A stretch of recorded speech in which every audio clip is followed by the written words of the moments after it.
හොඳයි. අද මම කතා කරන්න යන්නේ අයිස් මත්ද්‍රව්‍ය ගැන. පුංචි අදහසක් ගන්නකො. මම කල්පනා කරා මේ ඉතිහාසයට ගිහිල්ලා බැලුවොත් මේ ලෝකයේ මිනිසුන් අතර මේ එක එක කාලවල ඇතිවෙන තත්වයන් මොනවද කියලා. ඈත අතීතයේ ලෝක යුද්ධ ඇති වෙලා මිනිස්සු මරණයටපත් වුණා. ස්වභාවික විපත්, ආපදා, සුනාමි නේද? ඒවත් එක්ක මම මේ 2025 අගෝස්තු මාසයේ වගේ දත්ත සැලකිල්ලට අරගෙන තමයි අද කතා කරන්නේ. ඇත්තටම ශ්‍රී ලංකාවේ අද විශාල අර්බුදයක් තියෙනවා මේ අයිස් මත්ද්‍රව්‍ය පිළිබඳව. ඉතින් මොකද අපි දැන් සාමාන්‍යයෙන් මේ රටේ දරුවන් ආරක්ෂා කරගන්න උත්සාහ කරන යුගයක්.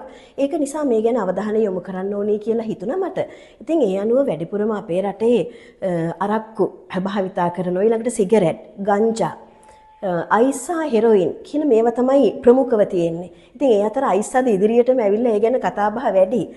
ඉතින් ඇත්තටම මේක මම කතා කරන්නේ මේව භාවිතා කරන අයට එහෙම නෙවෙයි. මේ රටේ සමස්ත ජනතාවට, අපේ දරුවන්ට, අපේ ගුරුවරුන්ට. මොකද හේතුව අපි මේ රටට ආදරෙයි. අපි මේවා භාවිතා නොකලත් අපිට ඕනේ මේවා භාවිතා කරන අය ඒකෙන් මුදවා ගන්න. ඒ වගේම අනාගතයේ දවසක මේවාට යොමු වෙන සංඛ්‍යාව අඩු කරගන්න වචනකින් හරි උදව්වක් කරන්න පුළුවන් නම් ඒක අපේ ජාතියට කරන විශාල මෙහෙවරක් වෙනවා. ඉතින් ඔබ දන්නවද 2025 අගෝස්තු වෙනකොට මේ අයිස් මත්ද්‍රව්‍ය සම්බන්ධයෙන් අත්අඩංගුවටගත් කාන්තාවන් සංඛ්‍යාව 524ක් කියලා වාර්තා වෙනවා. ඒකේ මේ වෙනකොට වෙනස්කම් සිදු වෙලා ඇති. ඒකේ නරකම ප්‍රතිඵලය තමයි ඒ සංඛ්‍යාව වයස ගත්තාම අවුරුදු 22 සහ අවුරුදු 64 ප්‍රමාණයේ අය.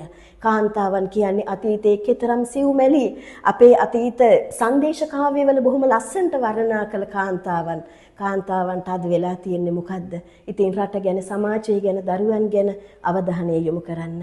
අද මගේ පණිවිඩය මෙන්න මේකයි.